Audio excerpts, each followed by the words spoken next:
Hey guys, this is a P ratio historical chart from macrotrends.net. And of course, during the pandemic, we were at 30. The historical average used to be around 15. Um, I think the historical average now is probably 16 or 17. But again, with a P ratio, you basically just do the inverse, 1 divided by whatever. And if it's 15 is about a 7.7% return. If it's 20, you're looking at maybe a 5% return. As you can see, it was really high, really high, right around that bank crisis or whatever, the great financial crisis. But if you're looking for historical data, this macro trends is a good place to go.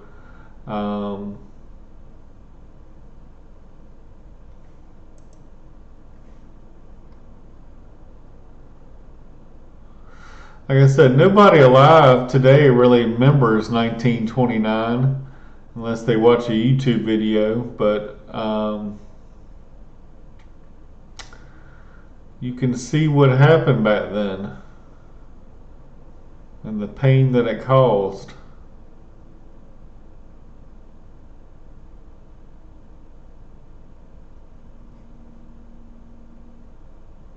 It fell for 3 years.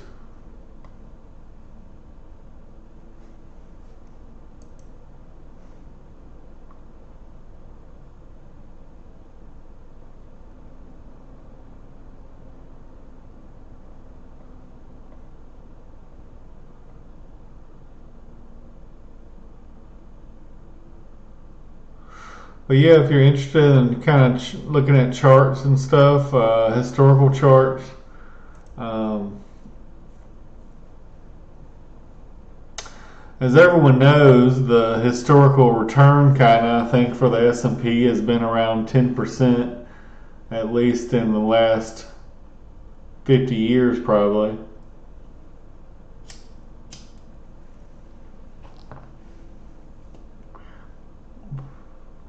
But that's definitely not true today.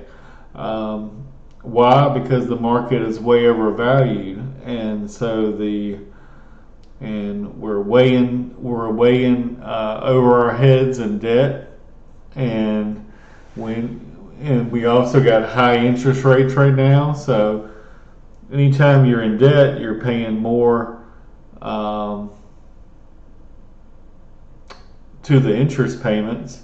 And as we covered in one of the other videos about China, the home builder that has $187 billion in debt can't even make a little $22 million payment, interest payment. That's not even touching the principal, that's just a little interest payment.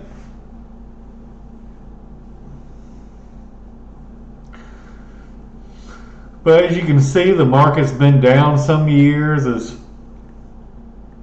has been up some years. But I would say 2/3 of the time the market's always going to go up, usually.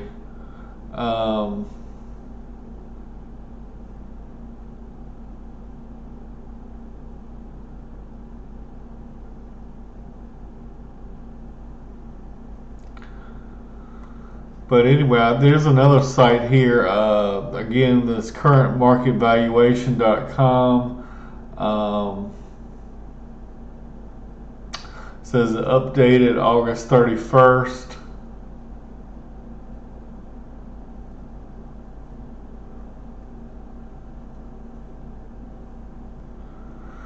It says the current S&P 500 10-year P ratio is 31. This is 53.6% above the modern market average of 20.2, putting the current PE 1.4 standard deviations above the modern era average.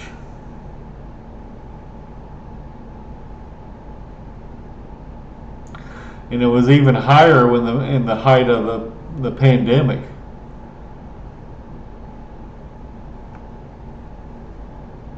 So I mean, we've come back down from the moon a little bit, but we're still a long way from the historical average of what I would say would be 15.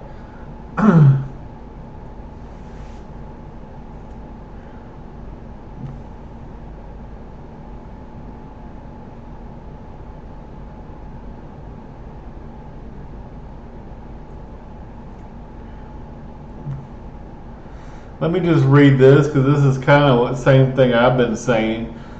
And as you guys know, I love low PE stocks, and a lot of these are not great companies. But you're paying less for every dollar of earnings than you are with the high PE. Now, some of the high PE stocks may be warranted, like Google, for example, that if they're increasing their earnings 50% for the last 20 years, every year they double their earnings, or something. Yeah, they deserve to be a high PE stock.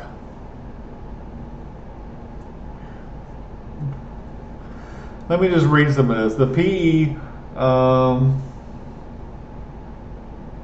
P ratio, as the name suggests, is a ratio of the stock price divided by the firm's yearly earnings per share. The implied logic here is that the mature firm allows all profits to shareholders via dividends. The PE then becomes a measure of how many years it will take the investor to earn back their principal from the initial investment. For example, if you buy one share of ACME for, and I think this is a real company, I don't know, but for $100, and ACME, it might be just a fantasy company, I don't know. And ACME consistently makes profits of $10 per share per year. Then it follows that it would take investors 10 years to earn back their original $100 investment, or a PE of 10.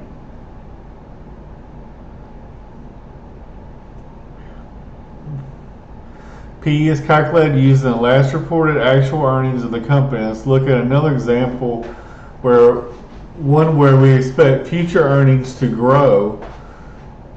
Imagine TECCO was founded 5 years ago. The earnings per year per share have been $0, $1, $1.50, $2, and $5. Let's also assume that TECCO's current share price is $100, just like Acme in the prior example. Because the most recent earnings per share for TECCO is $5, that means TECCO's P ratio is 100 divided by 5, or 20. The message here is that the current earnings, investors at TECCO will theoretically get their money back after 20 years. This is twice as high as Acme, but why? If it takes twice as long for TECCO to make profits as it does for Acme, why is their stock valued at the same price? The answer is obviously the growth rate of TECCO's profits. TECCO is a new company and has been growing profits very quickly over the last 5 years. So investors expect that trend to continue. This is why high growth companies tend to have very high PEs. The market has very high expectations for their future results relative to current results.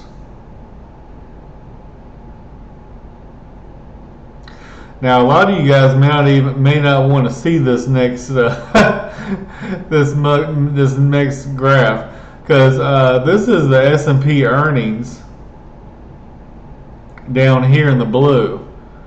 Now, as you can see, their earnings have not grown very much in the last 20 years. they've really been almost flat, but yet the S&P 500 index has gone up crazy. It's craziness. There's the earnings are $200, but yet the valuation is $200.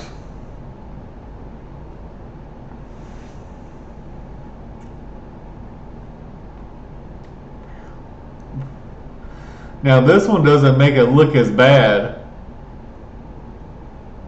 but you can see down here the S&P earnings was $10, and the market was valuing at $1,250. But as you can see, there's a big discrepancy from what the actual earnings are compared to what the market, the share price of the company is.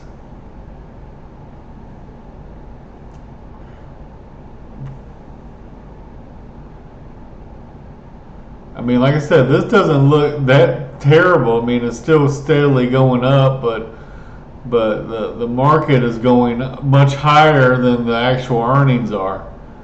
But as you can see down here, I mean, the earnings are pretty much flat. They've gone up, but they haven't gone up They haven't gone up like this has. I mean, this is like a straight exponential growth chart right here. But these earnings are not exponentially going up. They're going up, but they're not exponentially going up.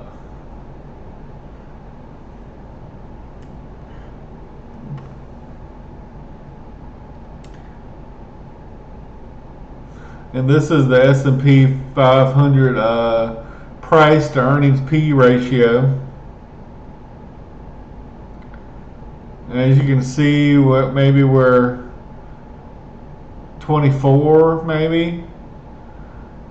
This is in the pandemic where we were like almost 40.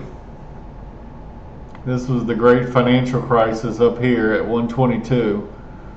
But like I said, historically we're talking 15 PE ratio. As you can see down here, we were well below that. We were at 7.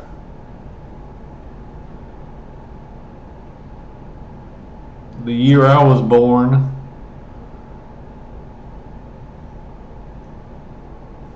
below 9.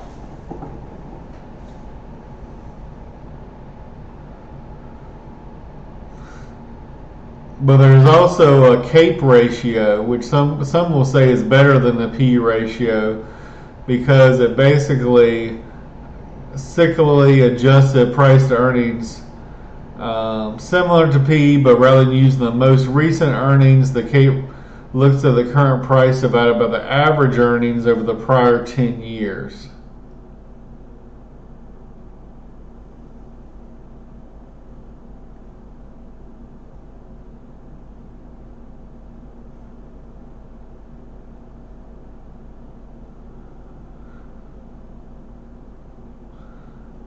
So if you're using the CAPE ratio, we're at 30.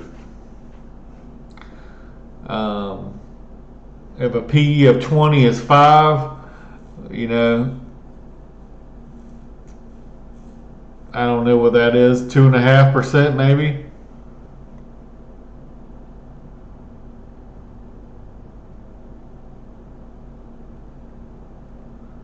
I mean, the return is basically the dividend you can get. That's basically the return you can expect.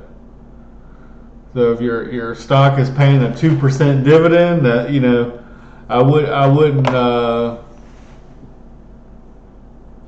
think the return is much higher than that unless they have fallen 100% or so recently.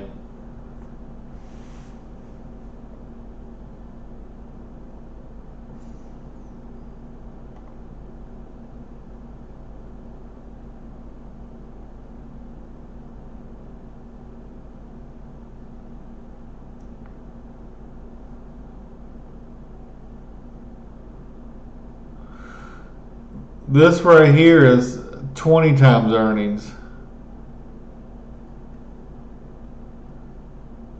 Strongly overvalued, overvalued, undervalued, fairly valued.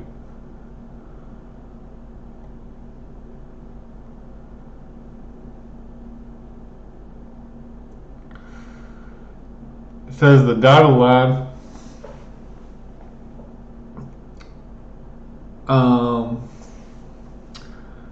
shows the price of level SP if it were continuously valued at the modern era P CAPE average of 19.8. That is the dotted line, simply 20 times the CAPE ratio. The dotted line is moving up faster than ever before as corporate earnings just have exploded the last 30 years, driven by the tech boom.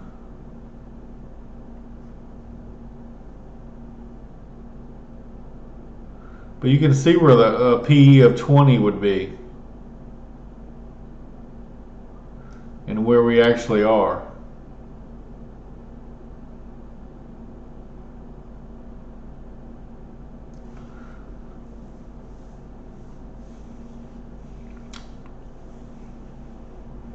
So they're earning 3,000, but we're paying 4,500.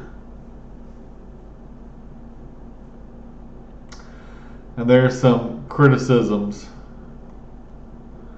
But I mean, any way you want to shake it, any way you want to look at it, you know, the market's overvalued, and like I said, that is one reason why most of my investments are outside the U.S. I'm not, you know, totally against the U.S. I love the U.S. I own some U.S. securities. I own some U.S. stocks, but you know, by and large, the U.S. is overvalued, and the reason for that is 50% of all Americans, at least via 401k, have exposure to the U.S. markets. You know, like I was saying in Brazil, for example, it's like 2% of the population invests in stocks.